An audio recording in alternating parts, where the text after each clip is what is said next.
Okay, so no more teasing. It's finally here. This is the 2022 Ford Everest. It's coming out at the same time as the Ford Ranger. In the Philippines, we all know that there are going to be 5 variants available. There's going to be the Trend, followed by the Sport, then the Limited, then the 2 variations of the Titanium. Now, underneath, we are going to get 2 engine options. It's either going to be a 2-liter bi-turbo or a 2-liter single turbo. And of course, the power figures obviously will be different between those engines. Only the top of the line Titanium that we're going to get in the Philippines is going to have a 4x4 system. The rest are going to be all a 4x2 system. So today on this very, very quick walk around, I'm going to talk about some of the exterior changes from the older to the newer. We're going to go to the interior as well. And then we're going to go for a quick drive here in Kanchanaburi in Bangkok, or sorry, not Bangkok, in Thailand. We're in Thailand and we landed in Bangkok. Now we're in Kanchanaburi, but I said it already. Okay, anyway, let's start with the front clip. It's obviously much, much larger. Look at the size of this grille and this cut. I love this cut.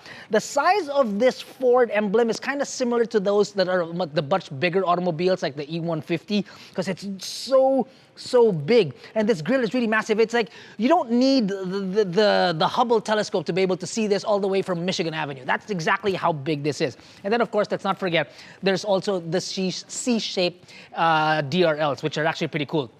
A feature that's actually pretty cool is that on these performance LED headlamps that you have here, they actually twist at a maximum of 15 degrees. So it's kind of intuitive that way. When you turn, then it kind of turns with you so you can see where it is exactly that you're going. So that's basically the difference of the front clip. And this lip as well.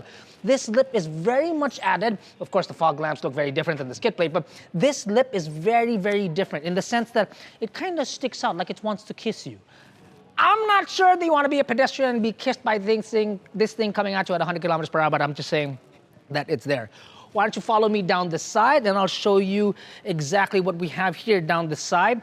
So now it's kind of hard to show this on camera, but the 2022 model is now 50 millimeters. The wheels have been brought out 50 millimeters wider, not the chassis. No, that's still the same, but the wheels have been brought out by 50 millimeters and they're also moved forward by 50 millimeters. Now what this does is that the footprint of the automobile on the road, whether on tarmac or on off-road, is that it gives it a bigger footprint, not a carbon footprint, but a footprint nonetheless to be able to get as much traction as possible, which is excellent. At the same time, you also have new wheels, which I think it's a bit different. I did enjoy the previous generation wheels, but these wheels actually not bad looking. Of course, with the wider track that you have, these fenders over here have gotten a little bit beefier. So have the cuts on the door. That's got a little bit beefier too. But to continue downside, you've got chrome accents here. The side mirrors have chrome, and also down here you have chrome on the stepper, which is kind of unexpected, and that's kind of a flex because you know that if you get down and dirty, that's going to get dinged a lot, but Ford said, now we're still going to put chrome there. It's actually very nice. Let's move on to the back very quickly. It continues the back with a somewhat of a C shape here because your turn signals are found down here, and then these, of course, are your rear tail lights. It's a very, very new pattern. It's definitely very different, but the rear door actually still kind of resembles what you'd expect from a Ford Everest. Now, it's still powered when you do open her up, and oddly enough, they've increased the boot capacity by a total of 39 liters. Now, not 39 liters when the third row is in play. When you bring it down some, then it's increased by 39 liters. And also because this door right here is about 30 millimeters wider. Also, there is this lip that this used to be much flatter in the previous generation, but now there's a small little lip so that when you have items in the back that need to roll back, they don't exactly fall off the car. Well, that was, don't mind that green apple. There's one apple that always ruins the bunch. But so I forgot to mention that the ground clearance of the automobile has actually increased. It's now 227 millimeters, so it has increased. But the lip, the height of this lip is still pretty much the same. So if somebody of my height is carrying something much heavier, it's actually not going to be an issue because I can set it off immediately. Much taller people might actually have an issue because they actually now have to bend down a little bit more. So that's much there. Still a power tailgate, still power seats, power third row. That's actually very good. And then you've got the option of kicking, and it's supposed to close. Kicking, and it's supposed to close. You know, we're gonna put that in post. Maybe it'll work, I have no idea. But if you press the button, you get the same results. I don't even know why we're trying, man, really. I don't. You know what? I'm going on the wrong side of the car. You stay here, I gotta go there. We are in Bangkok, or in Thailand after all. In the second row, I am not sure of the dimensions, but they say that it feels, and it is a little bit wider, quite possibly because the bolsterings are not as apparent as they are in the previous generation. And these materials, it's different, and the cushion is a little bit softer.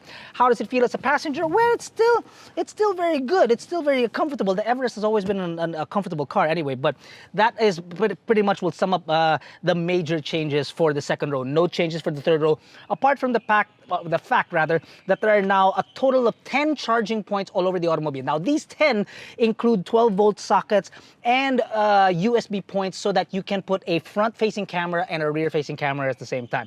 But the main differences, and I do mean the main differences that you guys are probably looking forward to, is what's happening on the driver's seat. So let's go there right now.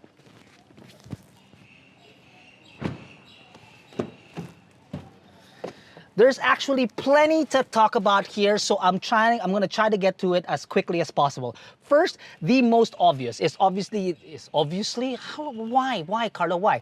The 10-inch screen or 12-inch screen, depending on the model that you get. This is obviously the 12-inch screen. This is your main system that controls all of your functions and whatnot. Do I have the key? I could turn it on, but let's look at that again. If I press the start button, does that work? Yeah, look at the size of this screen. This obviously has your Sync 4. It's in Thailand. It's in Thailand. What is the language? Thai. It's in Thai at the moment, so I'm not really understanding it quite too well. But I can tell you what's pretty cool about this is if you go to Sketch, you can write stuff like, I know you can draw. I just can't understand the language at the moment. But I know that I was able to draw on that quite earlier. So, but anyway, lots of changes up front. Let's go through it. So first, depending on the model that you get, you can get a 10 or 12.4-inch screen here in the center. What they've done is that they've tried to reduce as many buttons as possible to make it as less cluttery as possible. So this screen really is doing it all. It's your infotainment system. It's got wireless Apple CarPlay and wireless Android Auto. I would just confirm that it is wireless Android Auto. If it's gonna get to Manila, I'm not sure. You've got wireless charging right there. And then up here, to continue the theme of screens, depending on the model that you get, again, you can either get an 8-inch all digital instrument cluster or a 12-inch digital instrument cluster. Again, that's dependent on the model that you get. Here, the shifter, also quite different. It is called an electronic shifter, but the thing about it is it's unlike like a BMW, where it's a full electronic shifter. Here, it still feels like there's a gear that you're messing around with. And the cool thing is that when you mess around with the auto park function, this actually moves forward and back on its own. That's pretty nifty. And of course, your drive modes here. Other tech we hope to get on the Philippine spec 2022 Ford Everest is a 360-degree display, and then there's an app that you can put on your phone where you can remote start the car, pre-cool it, locate your vehicle, and even check the vehicle status. Before we go on the drive, the last thing that I will mention, it's not tech related, but the cool thing about it is that now it's so flat up front. It's very, very clean looking, and that I really do love. So, but enough chit chat for now about what it is that's on the outside. Let's get to driving this thing.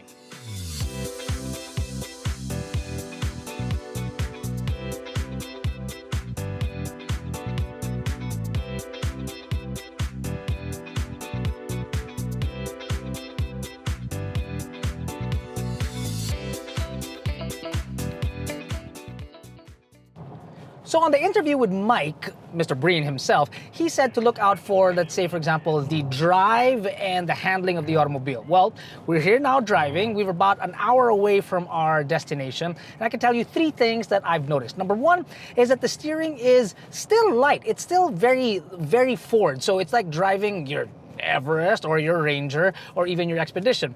But now it feels like it's a little heavier. It is just a tad heavier, and I quite like it. It doesn't feel like it's child's play any longer. It feels very connected to the road, and that I do truly like. Number two is that the NVH has been improved. Not significantly because, well, the car is very quiet in its own. But yes, they've said that they've tuned the engine in such a manner that it's actually much quieter. And it's true. It doesn't have that normal gurgle that you hear from the engine anymore. I'm sure it does outside, but the NVH inside the cabin is actually very, very good. And underneath the automobile, they've sealed it even better to protect you from the road noise. So yes, definitely much quieter.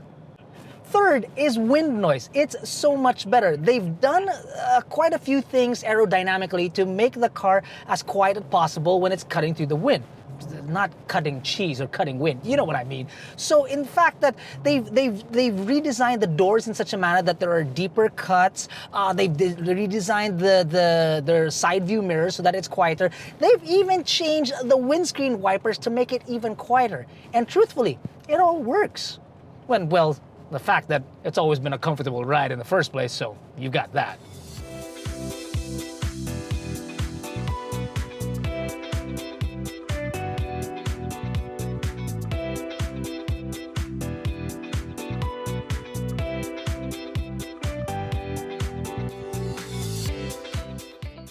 So that really sums up our very, very quick drive of the 2022 Ford Everest. Can't wait to see this on our roads, and it's going to happen soon because the launch is just this June 28th. If I'm not mistaken, is it June 28th? July, not June. June is last month. July 28th is when it's going to happen. Now, the one thing that I do want to clarify that I may not have mentioned earlier, the transmission of the automobile, I forgot, is that only the titanium will come with a 10-speed automatic transmission. The rest of the cars, the 4x2s, will come with a 6-speed automatic transmission. Now, to get all the facts, details, prices, and whatnot, head on over to AutoDeal.com.ph where we have everything there for you. Thanks for watching, everyone. Stay safe. Hope to see you soon. Hey, let me know what you guys think about the car in the comments below. See ya.